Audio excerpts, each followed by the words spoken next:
ഇപ്പോൾ ഇവിടെ ഓരോ കിലോമീറ്ററിലും നമുക്കൊരു ഡിജിറ്റൽ മാർക്കറ്റിംഗ് ഏജൻസിയെ കാണാൻ പറ്റുമല്ലേ.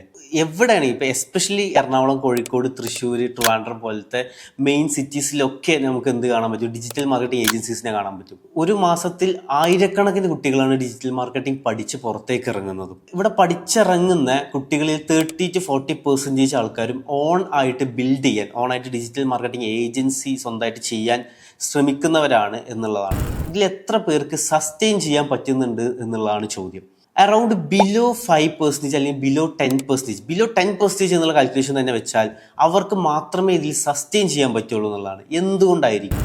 സസ്റ്റൈനബിലിറ്റി പറയുന്നതിന് മുമ്പ് എങ്ങനെയാണ് ഒരു ഡിജിറ്റൽ മാർക്കറ്റിംഗ് ഏജൻസി അല്ലെങ്കിൽ ഒരു മാർക്കറ്റിംഗ് ഏജൻസി സ്റ്റാർട്ട് ചെയ്യേണ്ടത് എന്ന് ഞാൻ ഒന്ന് പറയാം. Start with your first client. അതായത് ഫസ്റ്റ് ക്ലയൻറ്റിനെ വെച്ച് സ്റ്റാർട്ട് ചെയ്യുക. നമുക്ക് ആദ്യം വേണ്ട ഒരു വലിയ ഇൻഫ്രയോ അല്ലെങ്കിൽ വലിയ ടീം മെമ്പേഴ്സോ, വലിയ നമ്പർ ഓഫ് ടീം മെമ്പേഴ്സോ, വലിയ സ്പേസോ അല്ലെങ്കിൽ വലിയ അഡ്വർടൈസിങ് മെറ്റീരിയൽസോ ഒന്നുമല്ല നമുക്ക് വേണ്ടത്. നമുക്ക് ഫസ്റ്റ് വേണ്ടത് ഒരു ക്ലയൻറ്റിനെയാണ്.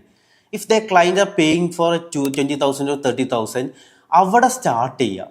ആ 30,000 ആണ് നിങ്ങളുടെ റെക്കറിങ് ആയിട്ടുള്ള റവന്യൂ എങ്കിൽ അവിടെ സ്റ്റാർട്ട് ചെയ്യുക എന്നുള്ളതാണ് ഫസ്റ്റത്തെ ടേക്ക് എന്ന് പറയുന്നത്. ആ ഫസ്റ്റ് ക്ലയൻറ്റിൽ സ്റ്റാർട്ട് ചെയ്യുക. അല്ലാണ്ട് നമ്മൾ ഫസ്റ്റ് തന്നെ പോയിട്ട് ബിസിനസ് രജിസ്റ്റർ ചെയ്യാനോ വലിയ ഓഫീസ് എടുക്കാനോ വലിയ ഇൻഫ്ര ബിൽഡ് ചെയ്യാനോ ശ്രമിക്കലല്ല. ഫസ്റ്റത്തെ ക്ലയൻറ്റിനെ ഫിക്സ് ചെയ്യുക. ആ ക്ലയൻറ്റിന് വേണ്ടി വർക്ക് ചെയ്യാനുള്ള മാൻ പവർ കൂടെ ചേർക്കുക എന്നുള്ളതാണ് ഫസ്റ്റ് ചെയ്യേണ്ട activity. Then build A portfolio. ആ ക്ലയൻറ്റിനെ വെച്ചുകൊണ്ട്, ആ 1-2 ക്ലയൻറ്റിനെ വെച്ചുകൊണ്ട് ഒരു പോർട്ട്ഫോളിയോ ബിൽഡ് ചെയ്യുക. അവർക്ക് ചെയ്ത ആക്ടിവിറ്റി അത് വെച്ചുകൊണ്ട് ഒരു കേസ് സ്റ്റഡി ഉണ്ടാക്കുക. അവർക്ക് ഇന്ന ആക്ടിവിറ്റി ചെയ്തപ്പോൾ ഇന്ന റിസൾട്ടുകൾ വന്നു എന്നുള്ള രീതിയിൽ ഒരു കേസ് സ്റ്റഡീസ് ബിൽഡ് ചെയ്യുക, പോർട്ട്ഫോളിയോസ് ബിൽഡ് ചെയ്യുക എന്നുള്ളതാണ്. ദെൻ ഭയങ്കര ഇമ്പോർട്ടൻ്റ് ആയിട്ടുള്ള ഒരു കാര്യം എന്താണെന്ന് വെച്ച് കഴിഞ്ഞാൽ നീഷ് ഫിക്സ് ചെയ്യുക. നിങ്ങൾ ഏത് നീഷിലാണ് വർക്ക് ചെയ്യാൻ പോകുന്നത്, ഏത് കാറ്റഗറി ഓഫ് അല്ലെങ്കിൽ ഏത് ഇൻഡസ്ട്രിയിലാണ് നിങ്ങൾ മാർക്കറ്റിങ്ങിൽ സ്പെഷ്യലൈസ് ചെയ്യാൻ പോകുന്നത് എന്നുള്ളത് ഫിക്സ് ചെയ്യാം.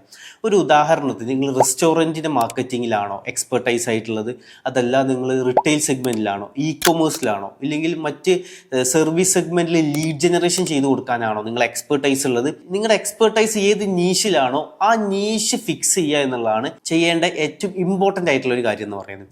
വൺസ് ആ നീഷുകൾ ഫിക്സ് ചെയ്ത് കഴിഞ്ഞാൽ അതിൽ വേണം പിന്നെ നിങ്ങൾ കോൺസെൻട്രേറ്റ് ചെയ്യേണ്ടത്. അതിൽ വേണം നിങ്ങൾ നിങ്ങളുടെ കേസ് സ്റ്റഡീസ് ബിൽഡ് ചെയ്യേണ്ടത്.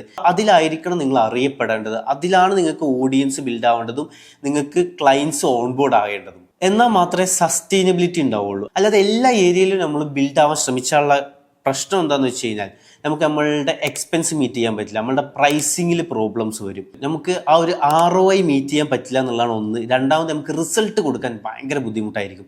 നമ്മൾ എന്തിലാണോ എക്സ്പെർട്ടൈസ് ആയിട്ട് ഇരിക്കുന്നത് അതിൽ റിസൾട്ട് കൊടുക്കാൻ നമുക്ക് കുറച്ചും കൂടെ എളുപ്പമായിരിക്കും. നമ്മൾ അതിൽ ഭയങ്കര എക്സ്പെർട്ട് ആയിരിക്കും നമ്മളുടെ ടീം എന്നുള്ളതാണ്. പിന്നെയാണ് ഫൈനലി പ്രൈസിങ്ങും ആൻഡ് റവന്യൂ ജനറേഷനും അതിൻ്റെ ROI ആൻഡ് കോസ്റ്റ് മാനേജ്മെൻ്റ് ഒക്കെ വരുന്നത്. പ്രൈസിംഗ് ആണ് പ്രൈമറിലി ഇമ്പോർട്ടൻറ്റ്. കാരണം പ്രൈസിങ് എങ്ങനെ ഫിക്സ് ചെയ്യണം എന്നുള്ളതാണ്. അത് ഫിക്സ് ചെയ്യേണ്ടത് മാർക്കറ്റിലുള്ള വാല്യൂ എന്താണ്, നിങ്ങളുടെ ഒരു കോസ്റ്റ് അല്ലെങ്കിൽ നിങ്ങളുടെ എക്സ്പെൻസ് വരുന്നത്, അതിനെ ഡിവൈഡ് ചെയ്തുകൊണ്ട് അതിന് എത്ര ടീം മെമ്പേഴ്സ് വർക്ക് ചെയ്യണം, ഇതിനെ ബേസ് ചെയ്തിട്ടുള്ള ഒരു കോസ്റ്റ് കാൽക്കുലേഷൻ്റെ പുറത്തായിരിക്കണം അങ്ങനെ ഒരു പ്രൈസിങ് ചെയ്യേണ്ടത്. അതിനെക്കുറിച്ചൊരു ഡീറ്റെയിൽഡ് വീഡിയോ ഞാൻ പിന്നൊരിക്കൽ ചെയ്യാം. സോ ആഫ്റ്റർ ദാറ്റ് നിങ്ങൾക്ക് എന്ത് ചെയ്യാം, ഓഫീസ് ബിൽഡ് ചെയ്യാം. വൺസ് ആ നീഷ് ഫിക്സ് ചെയ്തു അതിൽ ക്ലയൻസിന് ഓൺബോർഡിങ് സ്റ്റാർട്ട് ചെയ്ത് കഴിഞ്ഞാൽ നിങ്ങൾക്ക് ഓഫീസ്, പീപ്പിൾസിനൊക്കെ എന്നിട്ട് നിങ്ങൾക്ക് ബിൽഡ് ചെയ്ത് തുടങ്ങാം എന്നുള്ളതാണ്. അല്ലാതെ ഒരു കാരണവശാലും ഡേ 1 പോയിട്ട് വലിയൊരു ഓഫീസ് എടുക്കുകയോ വലിയൊരു ടീം മെമ്പേഴ്സിനെ ബിൽഡ് ചെയ്യുകയോ ഒന്നും ചെയ്യരുത്.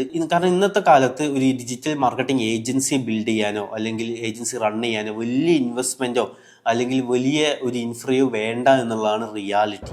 സോ അടുത്ത വീഡിയോയിൽ ഡിജിറ്റൽ മാർക്കറ്റിംഗ് റൺ ചെയ്യുമ്പോൾ എന്ത് ചെയ്യരുത്, എന്ത് മിസ്റ്റേക്സ് ചെയ്യാൻ പാടില്ല എന്നുള്ളതും എങ്ങനെയാണ് ഒരു പ്രൈസിങ് അല്ലെങ്കിൽ ഒരു കോസ്റ്റ് കാൽക്കുലേറ്റ് ചെയ്യേണ്ടത്, കോസ്റ്റ് ഫിക്സ് ചെയ്യേണ്ടത് എന്നുള്ളതും ഞാൻ അടുത്ത വീഡിയോയിൽ പറയാം.